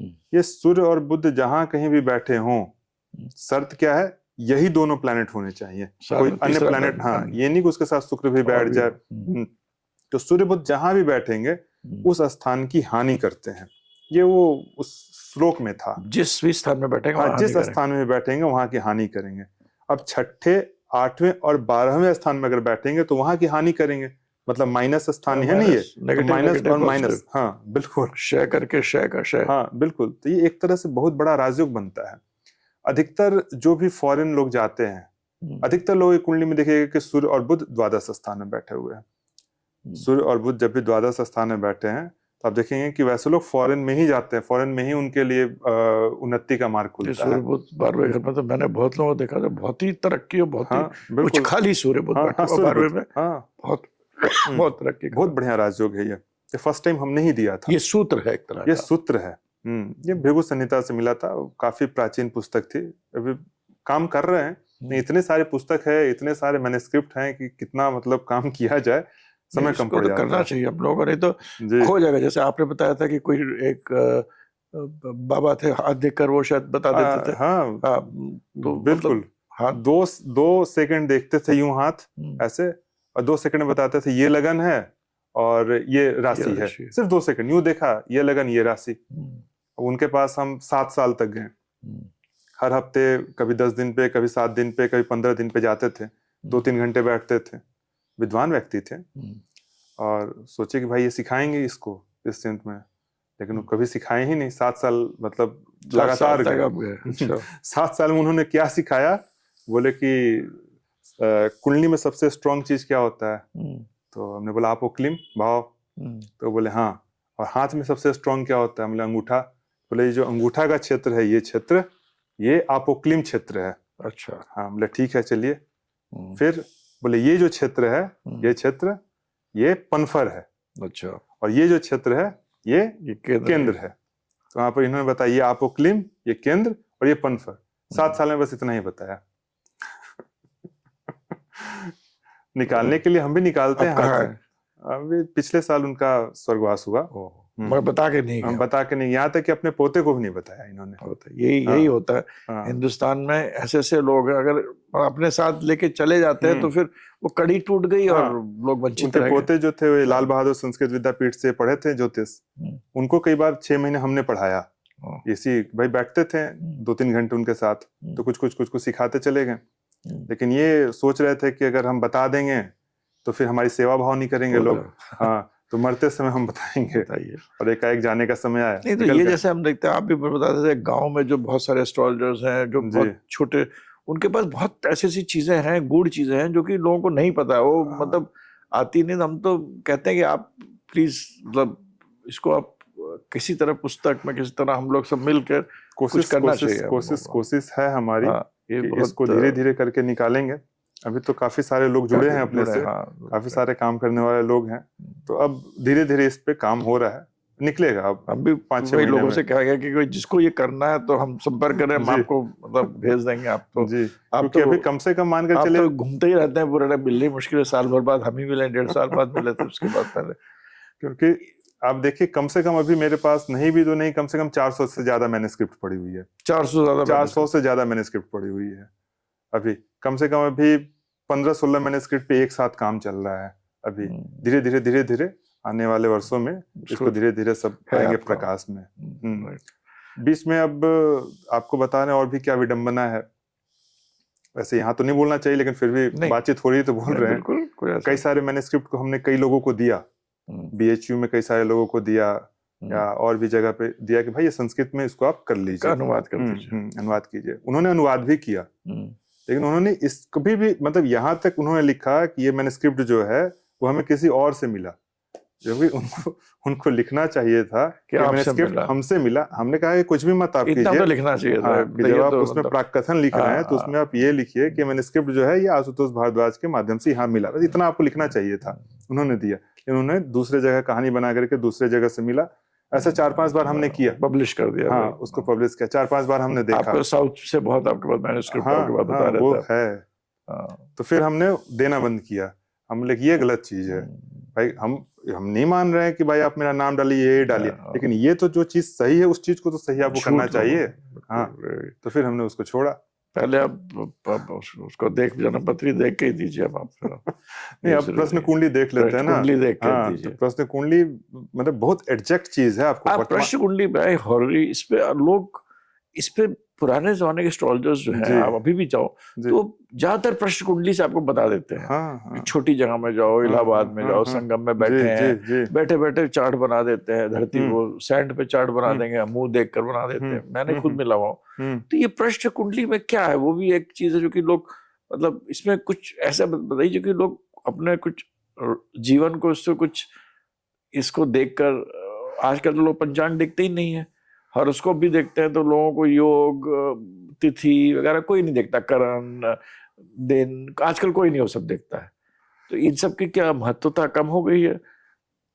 देखिए, और एक्चुअल में क्या है ना कि वर्तमान समय में लोगों को रेडीमेड चाहिए। हाँ, पहले समय में लोग पंचांग खोलते थे। आज के टाइम में सबसे पहले ये कहिए कि लैपटॉप अगर मोड़ दिया जाए 90% एस्ट्रोलॉजर बंद हो जाएंगे, वैसे उनके एस्ट्रोलॉजी खत्म हो खत्म हो जाएंगे। जाएगी, बिल्कुल हाँ, बिल्कुल। हाँ। पहले समय में क्या होता था कि पंचांग खोलते थे और पंचांग से हम लोग बनाते थे कुंडली। कितनी सारी कुंडली हमने पंचांग से हाँ, बनाई है। बिल्कुल बिल्कुल। तो जब आप पंचांग खोलते थे, बनाते थे, तो उसमें तिथि आता था, तिथि आता था, उसका ड्यूरेशन आता था, नक्षत्र आता था, उसका ड्यूरेशन आता था। तिथि, नक्षत्र, योग, करण, वार, ये चार चीज, ये पांच चीज मिलकर के पंचांग बनते थे। तिथि, नक्षत्र, वार, योग, करण। तो वहां पर आधा प्रिडिक्शन तो हमको वहीं पर आ जाता था कि अच्छा ये तिथि है तो ये चीजें होंगी, ये नक्षत्र है तो इसका कैरेक्टर ये है। ग्रह वगैरह हम नहीं देख रहे हैं अभी, हम तो सिर्फ पंचांग में वही लिखे हैं। अभी लिखते के साथ ध्यान में आ गया, अच्छा करण ये है, डे ये है, और नक्षत्र ये है, तो ये चीजें इसके बनेंगे। तो वहीं पर वो आधी चीजें बन जाती थी, आ जाती थी। अब लोग, आजकल कुंडली मिल जाती है सामने और लोगों को लगता है कुंडली में ही सब चीज है। लेकिन पंचांग जो चीज है, एक पंचांग एक अलग पूरी विद्या है। सबसे पहले पंचांग को हम भी मतलब बहुत ज्यादा हमको इसका इंपॉर्टेंस नहीं मालूम था, लेकिन 2006 में बनारस में जब रामनगर में एक एस्ट्रोलॉजर से हम मिले, 20 साल तो 2006 मतलब अभी 2025 चल 26 तो आ ही गया, 20 साल करीब हो गया। तो वो मतलब जो थे पंचांग से ही पूरा का पूरा प्रेडिक्शन देते थे। पंचांग खोला, तिथि नक्षत्र वार योग लिखे और वो उसको भी डिवाइड करते थे। जैसे अब योग है तो योग का जो ड्यूरेशन है, उस पूरे ड्यूरेशन को, योग के ड्यूरेशन को कभी 12 भाग में, कभी 16 भाग में, कभी 24 भाग में उसको डिवाइड करते थे। अब कौन से भाग में कौन सा व्यक्ति आया, उसका क्या क्या प्रेडिक्शन होगा, ऐसे करके वो बताते थे। तब हमको वहां पर समझ में आया, उनके पास बैठे तब समझ में आया कि अच्छा इसका क्या इंपॉर्टेंस है। इस पे तो अपना कोई पुस्तक भी नहीं पढ़ी, कहीं नहीं है, कोई पुस्तक नहीं है। आप देखें, आप योग को कैसे डिवाइड करेंगे, किस भाग में कौन सा व्यक्ति आया और फिर क्या प्रेडिक्शन होगा, क्या प्रेडिक्शन होगा। हाँ, क्या प्रेडिक्शन होगा। अब जैसे गंड अरिष्ट, सामान्य तौर पर अगर किसी व्यक्ति का जन्म जो है अश्लेषा, ज्येष्ठा, रेवती, हाँ, इसमें तो ये गंड अरिष्ट मान लिए, और ऊपर से अगर जाएं तो अश्विनी, मघा और मूल, ये 3 नक्षत्र जो है, तो 3 ऊपर 3 नीचे, 6, इसको गंडरिष्ट मानते हैं। लेकिन आप देखेंगे कि ये जो नक्षत्र है, इस नक्षत्र का कौन सा पार्ट गंडरिष्ट होगा? पूरा का पूरा नक्षत्र को ही हम गंडरिष्ट मान लेंगे? गलत है। हाँ, तो ऋषि जो हैं या प्राचीन जो एस्ट्रोलॉजर हैं, कई बार इसको 19 भाग में बांटे हैं। अच्छा। हाँ, कई बार 23 भाग में बांटे हैं इसको। अब लेकिन आज के समय में लोगों को पता नहीं है, तो 19 भाग में बांटे, तो 19 भागों में बांटने का सबका जो है ना वो प्रभाव है, सबका एक परिणाम है, सबका एक प्रिडिक्शन है अलग। 23 भागों में बांटने का जैसे आते हैं उसको हॉररी में लगा, हाँ, बिल्कुल। इसको कई बार हमने अपने स्टूडेंट लोगों को पढ़ाया है। 19 भाग में, 19 भाग में जैसे आप उसको बांटेंगे तो जो 19 भाग में 5वां भाग होता है, जैसे मघा के लिए बता रहा हूँ, अब गंडांत की बात कर रहे हैं। हाँ, गंडांत की। मघा नक्षत्र का ड्यूरेशन देख लीजिए कब से कब तक है, उसको 19 भाग में डिवाइड कीजिए, और 19 भाग में जब आप उसको डिवाइड करेंगे तो जो 5वां भाग होगा उसका, वो माता के लिए अरिष्टकारी होगा, न कि बच्चे के लिए होगा, अगर 5वां भाग में उस ड्यूरेशन में अगर जन्म हुआ है तो। अच्छा। हाँ, 9वां भाग में होगा तो बच्चे के खुद के लिए वो अरिष्टकारी होगा।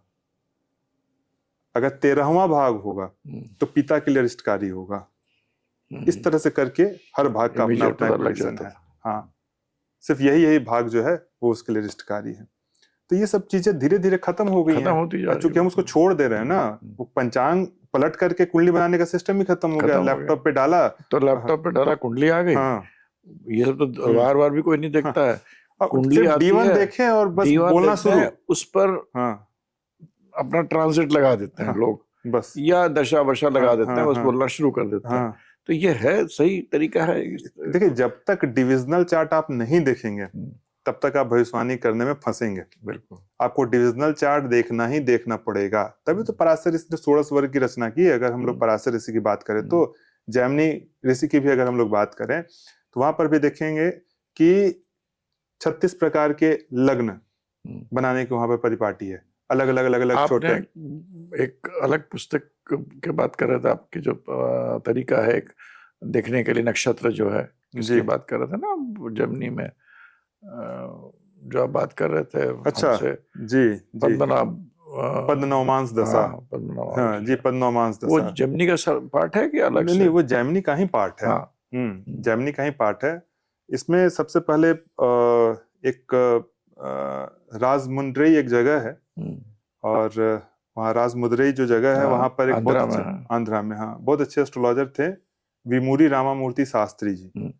तो, हाँ जी, कई सारे लोगों ने उनका नाम लिया है। एस्ट्रोलॉजिकल मैगजीन पुरानी हमारे पिताजी की, उनमें आर्टिकल है उनके कुछ। हाँ, कुछ बस शायद 78 के आसपास में छपी थी, ऐसे कुछ थी, ऐसे कुछ 84 में डेथ हुई थी उनकी। डेथ हो गई 84 में। हम देखे, बहुत अच्छे एस्ट्रोलॉजर थे जैमिनी के। तो ये दशा वो यूज करते थे, पद्मनामांस दशा।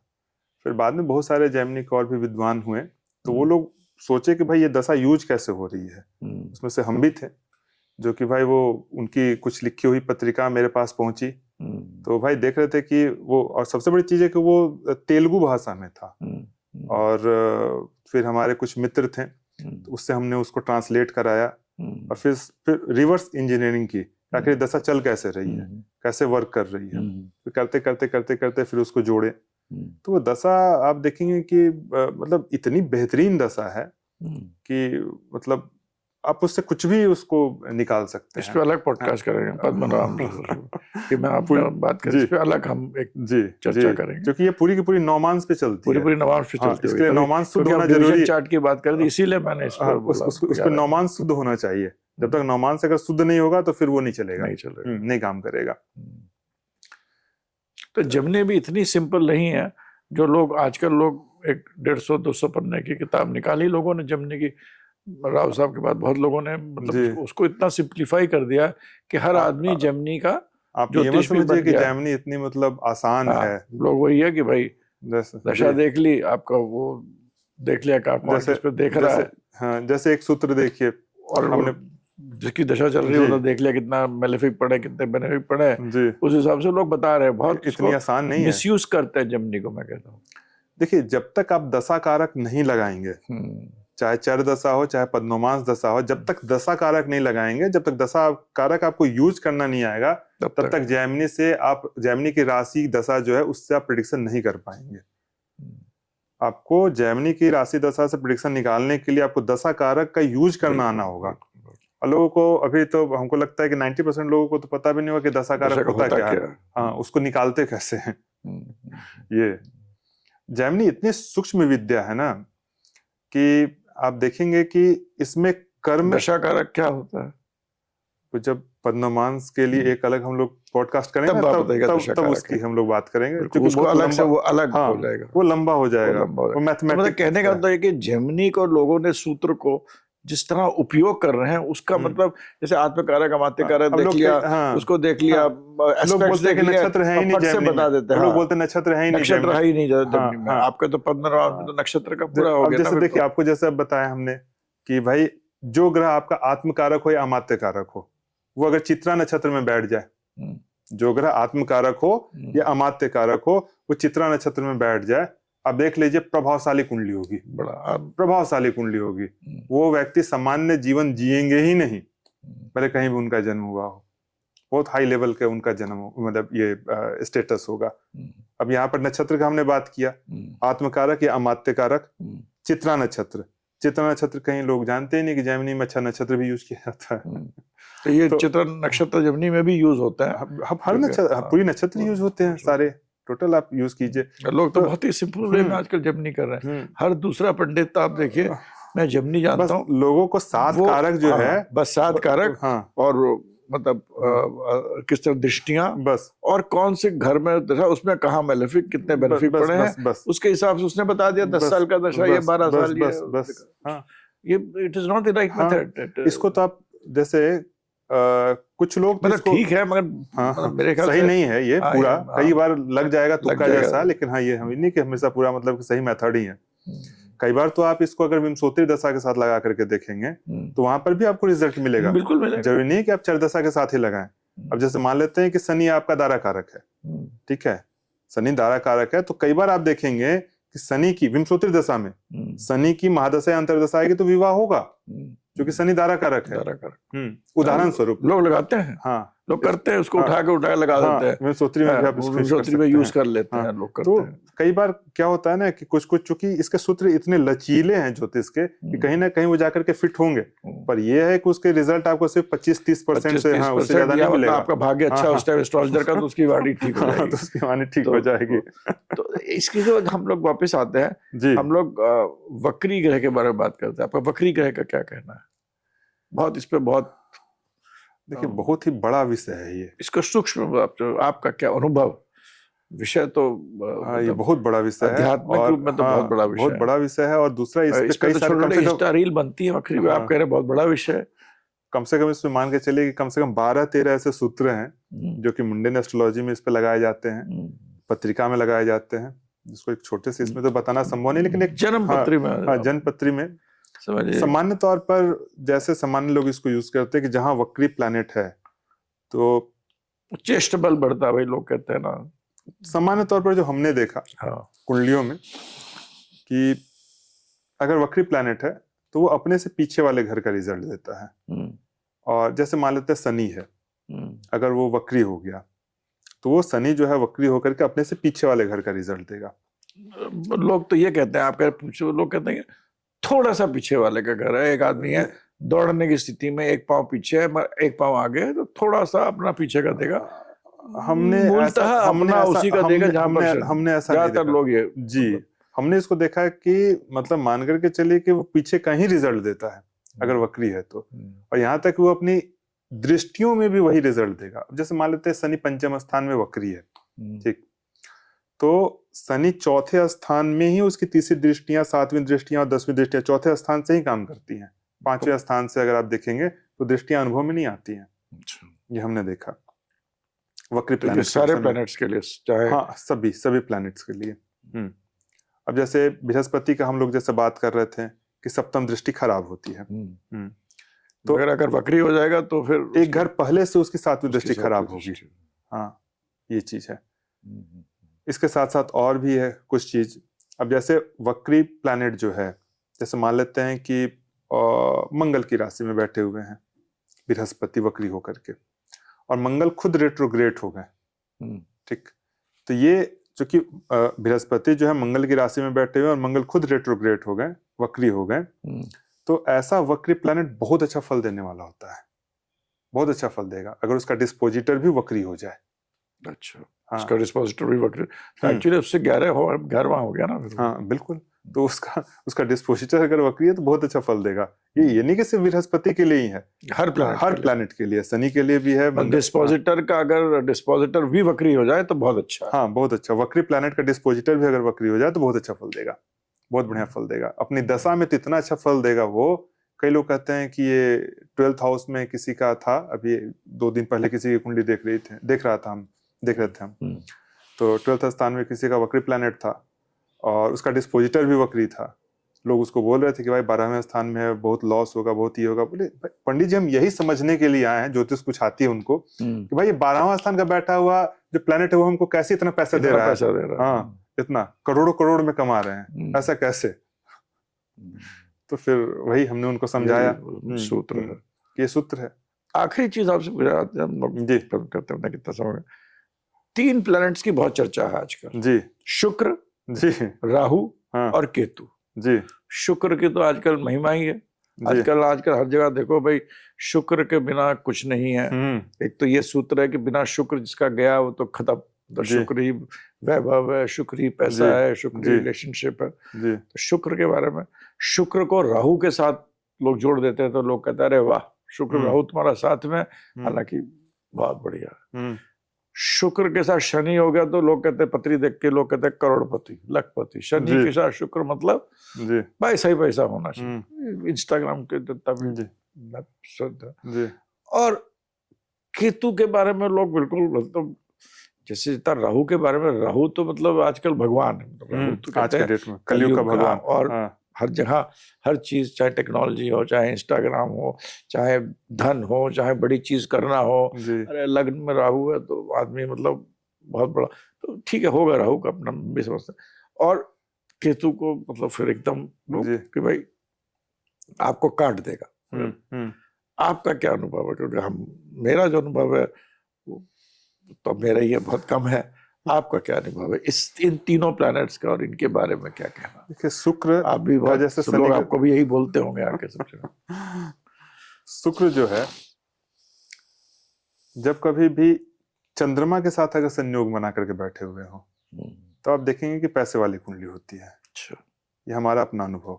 हम्म, या जो दशा चल रही है आपकी, वहां से अगर दूसरे स्थान में शुक्र और चंद्रमा का संयोग बैठा हुआ है तो उस दशा में व्यक्ति को पैसे मिलेंगे।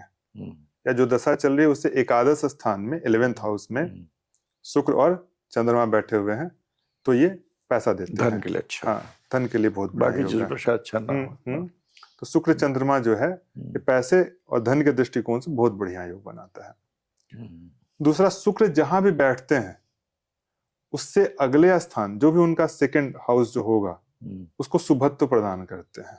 जो भी सेकंड हाउस, हाँ, जो भी शुक्र से सेकंड हाउस होगा उसका व्यक्ति को उसके जीवन में लाभ मिलता ही मिलता है। वो उसको आगे पुश करते हैं, आगे धक्का सेकंड देते हाउस हैं। वाला प्लैनेट की सेकंड हाउस को, हाउस को ही, हाउस को अच्छा। हाँ, वहां का हाउस का चाहे कोई फल, प्लैनेट हो चाहे हाँ, कोई ना हो। हाँ, जैसे मान लेते हैं कि 9th हाउस में बैठ गए या 8th हाउस में शुक्र बैठ गए, तो 8th हाउस में शुक्र बैठ गए तो 9th हाउस को वो पुश करेंगे, पुश करता है। हाँ। 9th हाउस मतलब उस व्यक्ति का भाग्य अच्छा रहेगा, उसके गुरु बहुत अच्छे होंगे, टीचर्स बहुत अच्छे मिलेंगे उनको आगे बढ़ाने के लिए, ये सभी चीजें बहुत अच्छे ये रहेंगे। बड़ा नया सूत्र है। शुक्र से जो अगला घर हो, चाहे उसमें प्लैनेट हो चाहे ना, हाँ, उसको शुभत्व प्राप्त, उसको शुभत्व प्रदान करेंगे।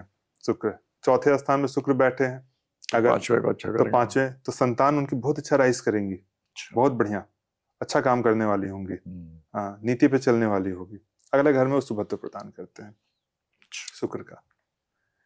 आते हैं राहु पे और केतु पे। देखिए, राहु केतु से डरने की तो कभी कोई जरूरत ही नहीं है। इस सृष्टि जो रचना हुआ ना, ये तो हमें जहां तक लगता है कि सृष्टि की रचना में राहु और केतु का ही योगदान है और सबसे महत्वपूर्ण योगदान है। राहु अगर द्विस्वभाव राशि के हैं जन्म कुंडली में तो बहुत ज्यादा शुभ फल देने वाले होते हैं। दूसरे स्थान के बैठे हों, छठे के बैठे हों, 11th हाउस में बैठे हों, तीसरे में बैठे हों, इन हाउसों में अगर राहु बैठे हुए हैं तो बहुत शुभ फल देने वाले होते हैं। ये इसमें डरने की जरूरत नहीं है। हाँ, राहु अगर इसमें भी द्विस्वभाव राशि में होकर के बैठ जाए तो बहुत ही अच्छा। हाँ, अगर दूसरे स्थान में द्विस्वभाव राशि के होकर के बैठ जाए, मतलब या तो धनु के हों, मीन के हों, हाँ, मिथुन के हों या फिर कन्या के हों, बहुत अच्छा शुभ फल देंगे। छठे स्थान में बैठ जाए, बहुत अच्छा शुभ फल देंगे। द्विस्वभाव राशि को होकर के 11th में बैठ जाए, तीसरे में बैठ जाए, बहुत अच्छा फल देंगे।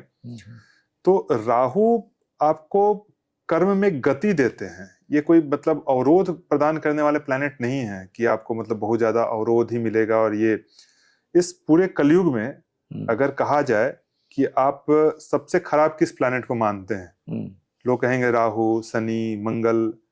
लेकिन कभी आप फिल्म देखे होंगे, पुरानी फिल्म, तो वहां देखते होंगे कि कभी हीरो अगर विलेन बनता था तो वो सारे विलेन को भी वो छोड़ करके सबसे बड़ा विलेन बन जाता है। तो वैसे ही इन ग्रहों के साथ भी होता है कि बृहस्पति जो है उसको जितना हम लोग शुभ मानते हैं वो सबसे ज्यादा मतलब विध्वंसकारी, सबसे ज्यादा मतलब खराब प्रभाव करने वालों में से है। अगर वो खराब हो गया बृहस्पति कुंडली में तो बहुत खराब चीज, तो उससे ज्यादा खराब कोई प्लैनेट नहीं है अगर बृहस्पति आ गया तो।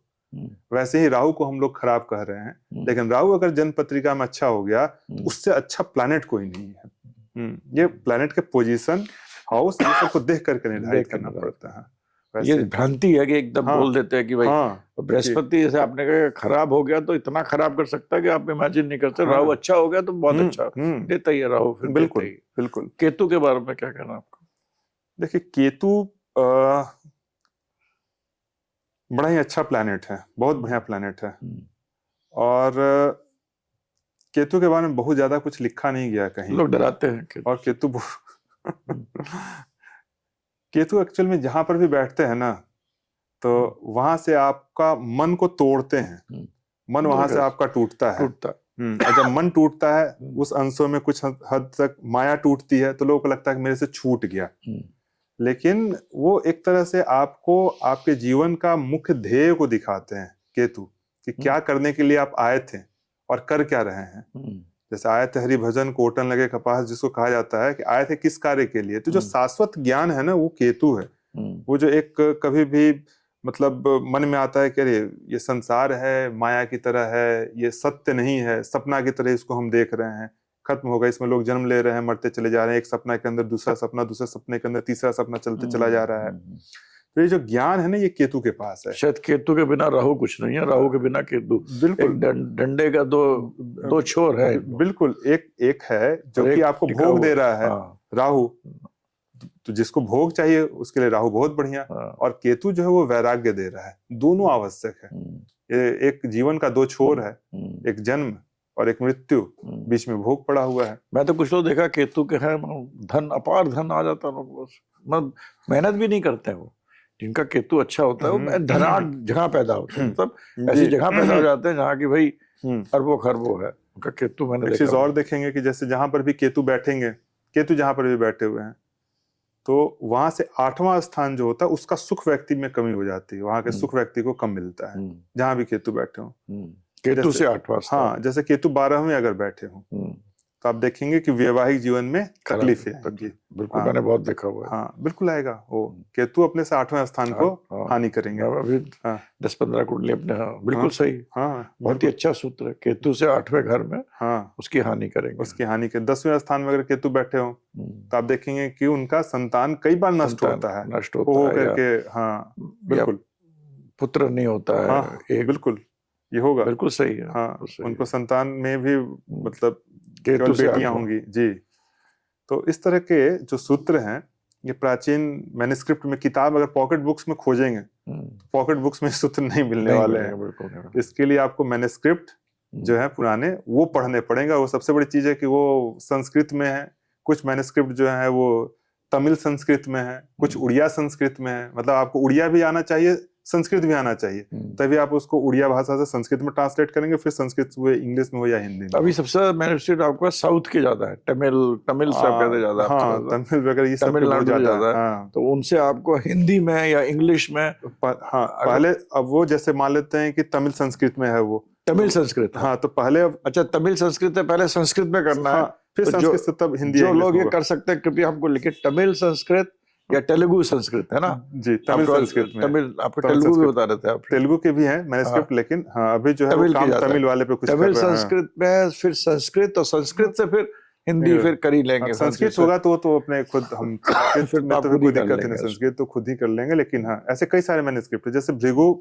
तो जिनको भाई कर सकते हैं इनके बारे में तमिल संस्कृत वगैरह से संस्कृत, कृपया अपने हमारे नीचे लिखिएगा, जो कि मतलब जैसे हेल्प कर सकते हैं। जैसे भृगु नाड़ी जी, भृगु नाड़ी आप देखेंगे, ये तमिल संस्कृत में है। 3 साल से ये पुस्तक है मेरे पास, मैन्युस्क्रिप्ट है, 500 पेज है भृगु नाड़ी। अच्छा, अब भृगु नाड़ी जो आरजी राव साहब ने लिखी है, वो भृगु नाड़ी नहीं, वो अलग भृगु नाड़ी। अच्छा, ये जो भृगु ऋषि ने लिखी है, और ये भृगु नाड़ी जो आरजी राव, वही तो लोग उसी को नहीं, वो नहीं, ये भृगु नाड़ी अलग है। अच्छा, इसके कुछ सूत्र आपको जैसे बताता हूँ। पंच महापुरुष योग कुंडली में बना हुआ हो, लेकिन अगर मान लेते पंच महापुरुष योग में आपका शुक्र से पंच महापुरुष योग बना हुआ हो, मालव्य योग बना हुआ हो, और केतु अगर शुक्र के साथ बैठ जाए या शुक्र को देख ले, तो मालव्य योग का फल उसको जिंदगी में कभी नहीं मिलेगा, भंग हो जाएगा। ये नियम जो है ये आपका भृगु नाड़ी का है। इस तरह से करके बहुत सारे सूत्र उसमें हैं, ऐसे ऐसे। ये सूत्र को शस्त्र बनाना चाहिए ना, ये बहुत जरूरी है। अगर सूत्र शस्त्र नहीं बना तक कर पाते हैं। तो जिनको भाई बाकी कुंडलियां संस्कृत तमिल में है, तमिल संस्कृत से संस्कृत में मेरे को लिखे, मैं आपको उनका भेज दूंगा। जी, बाकी अभी तो कुंडलियां समय नहीं मिल पाता, कुंडलियां बहुत ज्यादा देखनी पड़ जाती है, काफी ज्यादा लोग हैं। अभी आप कहाँ जा रहे हैं? अब अगला आपका कहाँ, जैसा बनारस में थे, अभी तो कल बनारस फिर से जाएंगे। बनारस फिर जा रहे हैं। 2 दिनों के लिए आए थे, वही कुंडलियां वगैरह काफी सारी चीजें देखनी थी। वास्तु का क्या प्रभाव रहता है? देखिए, जैसे एक चीज तो मैं आपको समझा कि भगवान जो तुम्हें देता है, हर चीज का संकेत यूनिवर्स देता है जी। अगर कोई आदमी जा रहा है, उसको 10 पैसे मिल गए जी, तो उसको एक संकेत दिया यूनिवर्स ने कि भाई तुम्हें मतलब धन मिलेगा या कोई अच्छा होने वाला, हर चीज एक संकेत देता है। दूसरा, जैसे आपने जानवरों के बारे में बहुत अच्छा बताया भाई, जानवरों को सबसे ज्यादा सेवा करिए, हमारे यहाँ जानवर प्लांट्स देना।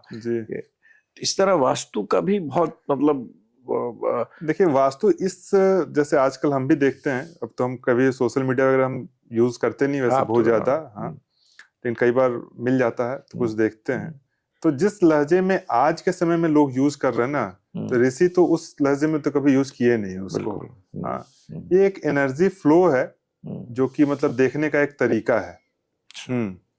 और सबसे बेस्ट एनर्जी फ्लो जो देखने का तरीका है वो है आपकी कुंडली। आप अपनी कुंडली से देखिए, ऐसा जरूरी नहीं है कि उत्तर दिशा का घर सबके लिए शुभ ही होगा, दक्षिण दिशा का घर सबके लिए अशुभ ही होगा। हम कई सारे ऐसे लोगों को देखे, लग्न से देखना चाहिए हाँ, पर ये लोगों को पता नहीं है कि लग्न से इसको कैसे देखेंगे कि किसके लिए दक्षिण दिशा का घर शुभ होगा, किसके लिए उत्तर दिशा का घर शुभ होगा। कई सारे लोग हम देखे हैं, हमने देखा है कि दक्षिण दिशा का घर है और देखेंगे कि करोड़पति उस घर में गए और उनको टेंडर मिलने लगा, फिर जो बने हुए काम थे वो और अच्छा हो गया, बढ़िया, जो मतलब दिक्कत थी वो सब खत्म होनी शुरू हो गई उनको धीरे धीरे। तो ये एक प्रिंसिपल धारणाएं बनाई लोगों ने, नॉर्थ ईस्ट ये वो ऐसे, ये वो सब मतलब ये आप अपने कुंडली रूल्स बना दिए लोगों ने, वो रूल्स के हिसाब से कंपास से आए, उन्होंने देखा आपका इधर झरना लगा तो ये ईशान को। अब आप खुद सोचे सबके लिए वही चीज कैसे एप्लीकेबल होगा? सबका भाग्य अलग है, सबका कर्म अलग है, तो सबके लिए पूर्व दिशा में ही सबसे बेस्ट होगा। अगर हम मान लेते आग्नेय कोण में हमने किचन बनाया, ठीक है, तो सबके लिए आग्नेय कोण का ही किचन सबसे बढ़िया रहेगा। वो कुंडली के हिसाब से देखिए, ये मान रहे हैं कि 50% केसेस में वो ठीक एप्लीकेबल है, लेकिन 50% केसेस में रूल हर जगह वर्क करेगा। बिल्कुल 50% केसेस में आपको उनकी जन्म पत्रिका के हिसाब से आपको मिला करके देखना पड़ेगा, क्योंकि ऐसा नहीं है कि दक्षिण दिशा का घर जो है वो खराब ही रहेगा। लोग कहते हैं दक्षिण दिशा में राहु का वास है, बहुत खराब रहेगा, लेकिन देख लीजिए अधिकतर बहुत सारे लोग मिलेंगे जो कि दक्षिण दिशा में घर है, बहुत अच्छा राइज किए हैं जाने के बाद। अभी कल ही वास्तु हमने किया, कल ही वास्तु के लिए हम कल गए थे, दक्षिण दिशा का घर था। जिस दिन वो खरीदे तो उसके बाद वो नीचे का भी फ्लैट खरीदे, उसके बाद ऊपर का भी फ्लैट उनको मिल गया उसको खरीदते के साथ ही। तो इतना धन आ गया उनके पास। तो आप देखिए दक्षिण दिशा का घर, मतलब इसी तरह से वास्तु को जो देखना है वो जन्म कुंडली को मिला करके देखिए, तब इसका बहुत अच्छा आपको परिणाम मिलेगा। ये ज्योतिष को वस्तु के साथ मिला के ही देखना चाहिए। मूलतः जो है वो जिस समय में आप जन्म ले रहे हैं उस समय ग्रहों की जो स्थिति है वही आपको मतलब गवर्न करती है, वही आपको शासन में रखेगी, वही आपको कहेगी कि किस तरह के आपके प्रारब्ध हैं, किस तरह से आपको मिला है, किस तरह के लोग आसपास में आपको मिलेंगे, उसके अनुसार आप अपने कर्म को सुधार करके अच्छे कर्म करिए। और लास्ट में प्रश्न लगन के सूत्र तो आप बता रहे थे, फिर आपने छोड़ दिया, मैंने कुछ बीच में पूछ लिया आपसे। जी, ये बहुत बड़ा विषय है, इसको एक अलग से, इसको भी एक अलग से करेंगे। ठीक है, हमें लगता है कि शायद 1-8 घंटे तो हो गए होंगे। हाँ, प्रश्न लगन का तो प्रश्न लगन और पद्मनाभ जैसा इस दोनों पे अलग अलग किया जाएगा। प्रश्न लगन तो मतलब इतनी सटीक मतलब विद्या है, आपके पास न जन्म कुंडली हो न हाथ, कुछ भी नहीं हो, आप यहाँ पर लोग प्रश्न कुंडली लगा रहे हैं बैठे बैठे। आप फोन पे भी कोई फोन किया, कई बार फोन किया तो अच्छा ये रंग के, अभी जैसे कल नहीं परसों की बात है, रांची से फोन आया, हमारे एक मित्र थे, तो उन्होंने बोला हरे रंग के कपड़े पहन कर काम कर, बोले आप कहाँ हैं, हरे रंग के कपड़े कैसे देखे आपके, हम हरा रंग का कपड़ा पहने।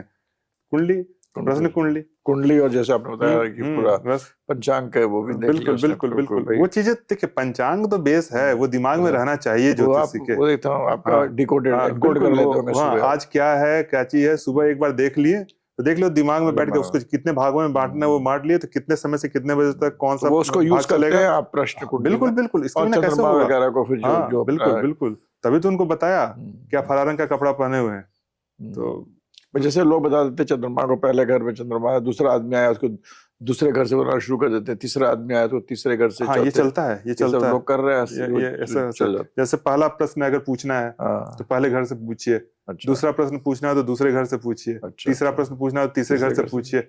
ऐसे ये सब नियम है ये इसमें, नियम है लेकिन इसको यूज कैसे करना ये बहुत करना बड़ी है, और चीज फिर है। क्योंकि फिर ग्रह भी तो बदलेंगे ना, और फिर जी बहुत चीजें बदलेंगी। जी तो ये एक अलग विषय हम लोग अगले जो इसको- चर्चा करेंगे जी वो प्रश्न कुंडी पे और जेमिनी सूत्रों पे।